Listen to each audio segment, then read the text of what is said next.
You use an acronym THREAT in your book as well, and I was wondering if you could tell us what it talks about, because I guess you're trying to look at some of the different risk assessments like health and environmental and raid and terror threats. But yeah, I mean, why do you use that acronym and how is it helpful? Yeah, so while I went, once again translating, a military career and how do you can you give civilians kind of sort of the same skills, the threat acronym is a way of creating your own threat intelligence report before you go do anything, especially, traveling abroad or here in the States. If you're just going from Dallas to New York, it's a good idea to do it, right? One, it's sensitizing you to anything you could potentially face when you get there, getting you educated, and also when you actually take 10 minutes, that's all it takes, right? Write threat, T.H.R.E.A.T, vertically on a piece of paper, and then you're going to go Google technical threats, New York, right? And technical threats is, all your cyber stuff, audio, video, tracking. And if you hit, news, do a quick run, like what's some of the tech threats that have been going on or tech crimes. And then you can hit scholarly stuff, the academia side, right? And get the real fact-filled reports, if there are any, on that particular threat, particular city, right? So T.H.R.E.A.T. So technical threats, health threats. R is raids, robbery, ransom, which are your most violent crimes. And then you have environmental threats. So that's all your natural disaster. Like here in Dallas, we're about to have, tornadoes all day. And then A, agencies working against you. So that was a big concern for me and should be for anybody who has any kind of intellectual property on their devices or they travel for a big company. And then, of course, the last T, the threat that's never going away, terrorism, right? We don't hear much about it right now, but it always goes full circle. So you want to always make sure you're staying in the loop on it. But once again, you're just creating a nice little threat report for yourself. You spend 10 minutes Googling each of those threats for the place you're going, and you'll be better for it, right? It'll lead to more questions, which will lead to more answers. Now you're a whole lot more prepared. And like I was talking about at the beginning, you can't look at everything, right? You'll just end up blind. So by doing that threat report, you're sensitizing, okay, now I know what to look for. Now I know what to do.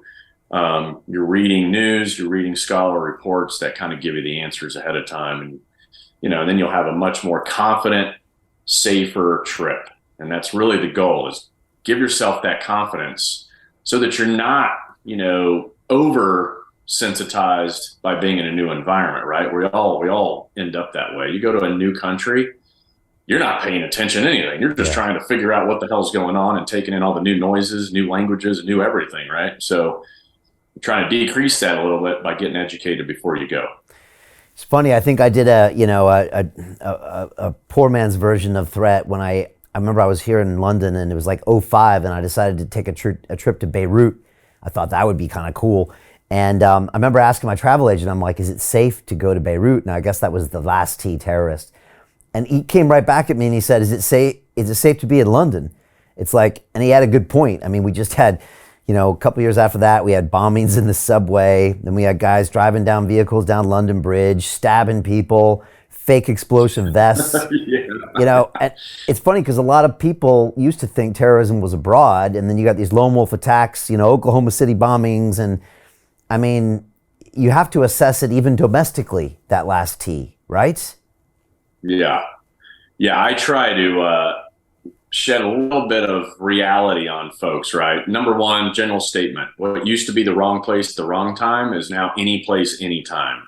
So the stereotype of the Middle East or down in South America with crime and kidnappings and this and that, are there case studies? Were there times when it was really bad? Yes. But these days, I mean, anything goes anywhere you're at, and you have to keep that in mind. And as it relates to like the terror piece, I mean, how do we define terror anymore, right? Mass shootings is terrorism, right? And they're happening every day here in the United States. Yeah. If anyone ever goes and looks up like immunizations required for certain countries, you think, oh, countries in Africa, third world, right? I'm probably going to need every shot under the sun to go there. And that's true because definitely there's viruses there that don't exist here. But when you compare if you look at the list of diseases in other countries and then compare it to the list of diseases in the United States or in first world countries, I think people would be shocked that like the first world countries have a far bigger list. And so we end up kind of thinking, oh no, you go over there, you're going to get sick and this is going to happen, that's going to happen.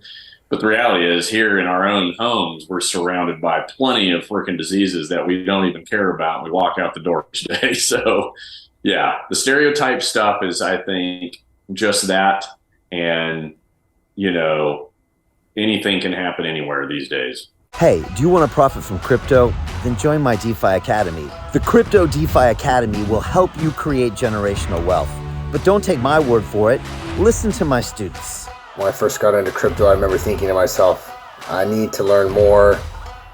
Brian Rose, learning crypto, learning DeFi, gotta do it. I am so grateful that I jumped in and did this. I had to break through some limiting beliefs that I can do this, that I can afford this, that I can be in this. It challenges the things that are deeply rooted within us. Joining DeFi Academy has been one of the best decisions I have made on my blockchain journey. This course was a life changer, a game changer, a huge eye-opener, coming from knowing practically nothing at the speed of the learning over 4 weeks was just fantastic. The information you provided in this class was invaluable. I feel far more confident in my next steps. You took complex concepts and made them easier to understand. What's different than so many other ones is it just doesn't tell you what to do. It actually makes you do it. This is for people who are serious about becoming traders. This is the way it should be done. I realized from this learning experience again that it is not about what you learn, but about who you learn it from. The energy was insane. I've never experienced such incredible energy on a live call. Brian Rose, you are a legend, my friend. It's the only thing in the market where you can get all information and learn everything what you need to know. Everything is so clear and so well done, and I'm just forever grateful for this program. It made me feel so much more confident about crypto than I did before. I did not anticipate how passionate I was going to become about it. It's also been like a big learning experience for me, not just in the crypto space, but just in overall balance of life. What I've learned is, how to take ownership, of my life in a way that I really hadn't before. Yeah, you can't put a price on that, really. I would recommend it to anybody, top notch. Excellence does not come cheap.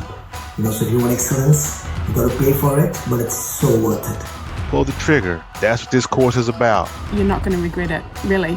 It's amazing. Thank you, Brian and team. So what are you waiting for? Crypto is happening now. Click the link below, submit your application, and let me mentor you on how to create generational wealth and build the decentralized financial infrastructure of the future.